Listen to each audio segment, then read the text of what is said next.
Hey, my name is Nitya, and you're listening to Table Talks at Street Level Podcast.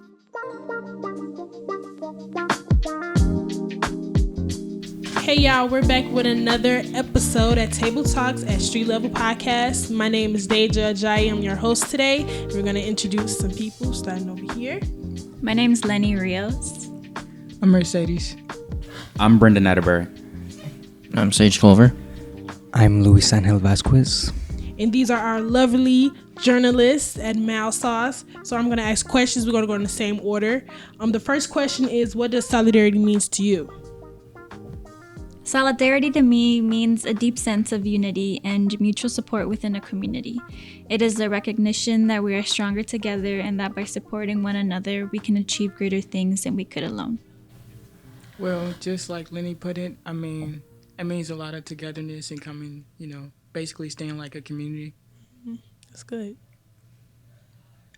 Yeah, piggybacking off of that, it's a sense of unity, community, and sticking together, stuff like that. Yeah, solidarity just pretty much means to me too, just unity and just learning how to be together and learning to understand other people. Yeah, definitely unity and community.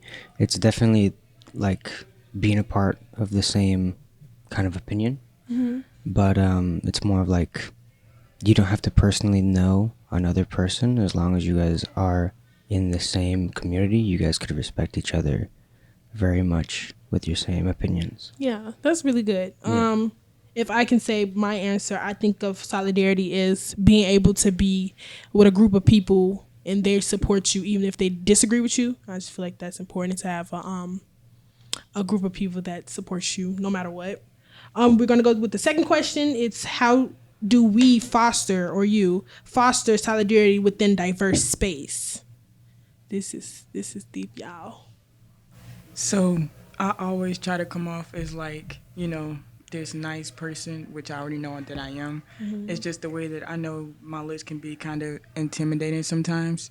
So I just try to be as nice as I can, be helpful when I can, make sure everybody is good, feels comfortable mm-hmm. enough in the space and stuff like that. Mm-hmm. That's good. I try not to judge people. Just be inclusive. I be open-minded. I try to be. I know I'm not always like that. But yeah, I just try to be open-minded. Yeah, speaking off that, pretty much just like respect other people's religions and beliefs, and trying to learn where they come from, where they're just to understand where they're coming from and their backgrounds. Yeah. That's important. I think it definitely has to do with the fact that not all of us are the same. We all come from different backgrounds, so therefore we do have to be open-minded and just listen and hear people out. Yeah, respect, 100%. Yes. That's just about it, respect, and it's don't step on other people's toes. No, we're all human. All human. That's one thing that all of us are. Take away the ego and just respect each other. Mm-hmm. Y'all took all my answers. I think that's important. I think y'all did really good with that answer. I don't know. I just feel like we're all different in a way, but we're all like the same, if that makes sense. So I don't feel like if I was to go to a room that's like diverse, I wouldn't feel less than or more than. So I think it just becomes like a me thing. I think that's a person thing. Like if you have so much ego, like you stated, then you go in a room like that, it comes off as intimidating. Yeah. Mm-hmm. Yeah. So this is our last question. Each of you can tell us what project you're working on and what have you learned about solidarity in that specific context. My project is titled Solidarity Within Fraternities and Sororities. Mm-hmm. And the things I've learned so far is just how the ways of coming together and creating these events and groups and stuff like that, just being able to stick together all these years after school life and stuff like that, it's just been nice. Plus, I've came up on information about, more events and other people that I can talk to. So it actually has been opening up a few doors and grinding my gears to meet new people. So I'm liking it. I'm liking it. That's good. So you're networking, basically. Yeah, I'm that's doing a really lot more good. networking. That's I'm not really gonna lie. good. Yeah.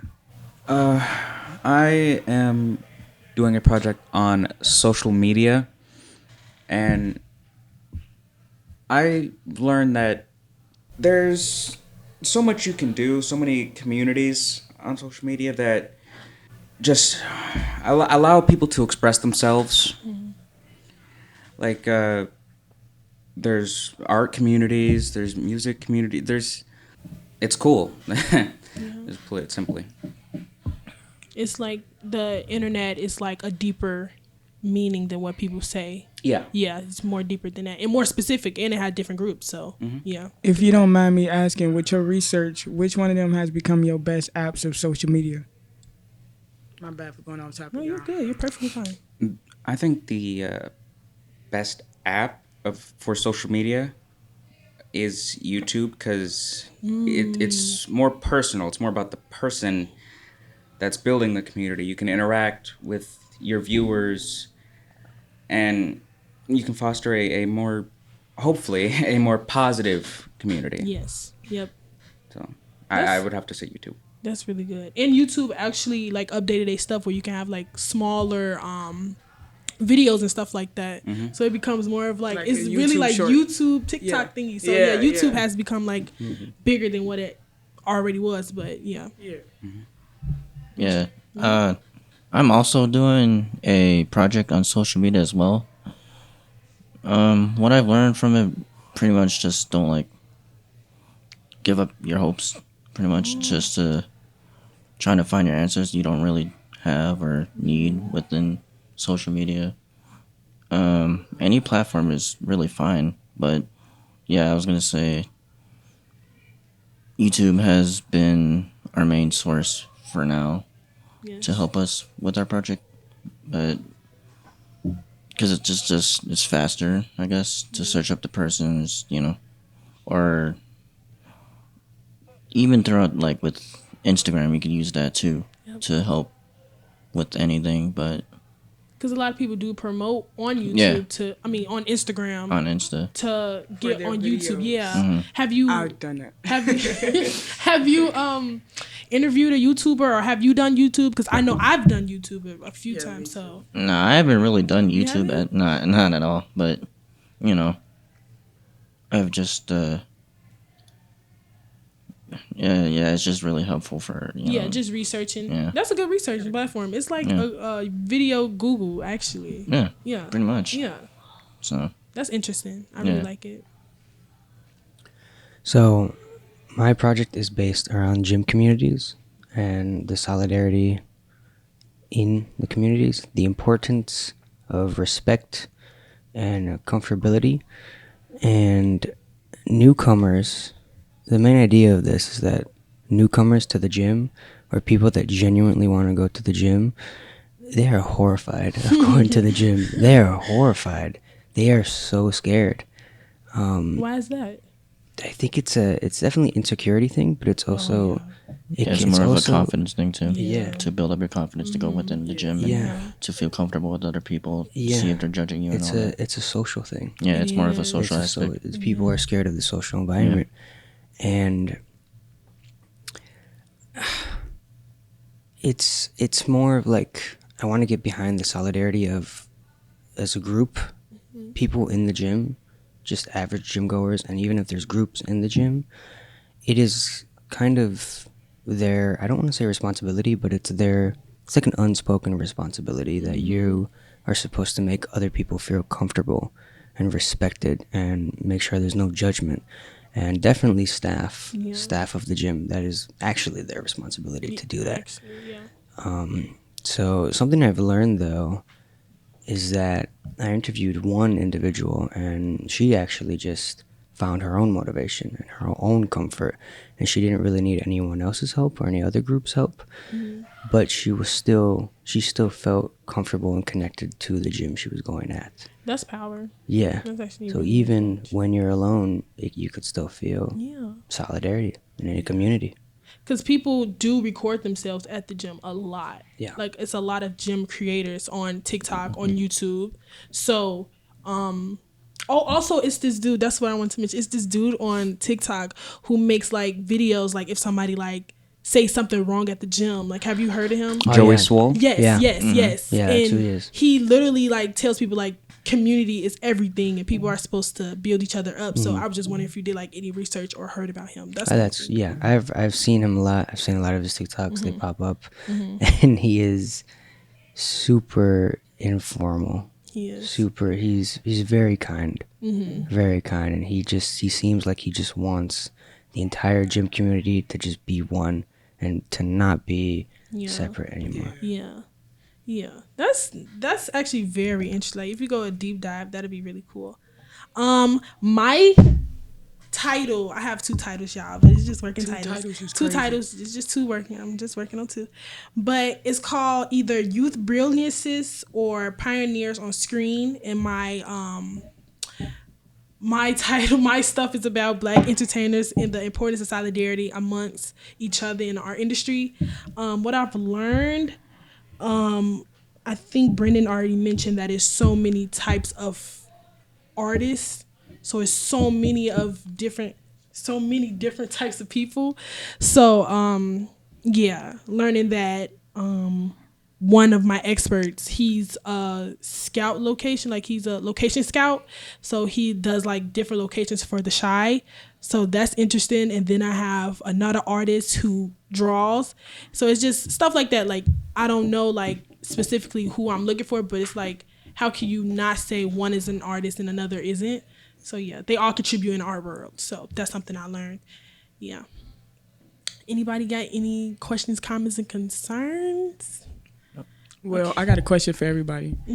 What would y'all say, well, within what y'all learned so far, what would be y'all biggest shocker? Like, what was something y'all wasn't expecting to find out or know or anything like that?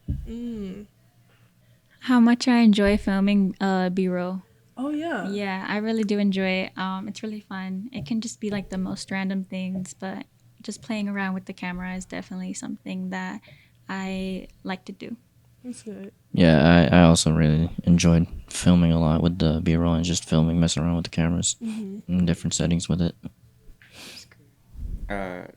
I learned that I was really comfortable on camera.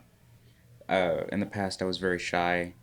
Doing this, I had to be on camera a lot, and I've become more comfortable on it. That's good. So. It has also helped me become more comfortable throughout each session we've done so far. So I think my biggest shocker is, I think, just how easily I got into editing everything. I'm still a ways away, and a lot of minutes and hours, and there's a lot of B-roll. Yes. But I think I have a vision, and I'm happy that I have the skills to edit that I can put in that vision. I want to talk about the solidarity we already have as journalists and as interns. I do appreciate everybody's like comments and concerns about each other's editing skills and stuff like that. Also, the lack of solidarity outside of trying to be a journalist outside of us. It's kind of like hard trying to reach out to certain people. And I can't even be mad at them because they be busy or whatever, but it's just a lack of that. But yeah. Okay. For me, my biggest shocker would be like actually how cool this was. Like this summer, I wasn't expecting this, and I actually got to work with a nice little team. This whole project, I wasn't expecting at all. I got videos done. I got some more camera footage. Like, it was nice. So, yeah, I like everything like this. Period. That's all I got to say. Y'all got Okay, else? well, thank you guys so much for our video or our podcast. I'm sorry. This is a podcast. Yeah. Sorry, y'all. Oh, okay. Well, I'm Dejah Ajayi. I'm your host. Thank you for listening to our podcast at Table Talks at Street Level Podcast. For more great stories like this one, check us out at mildsauce.com.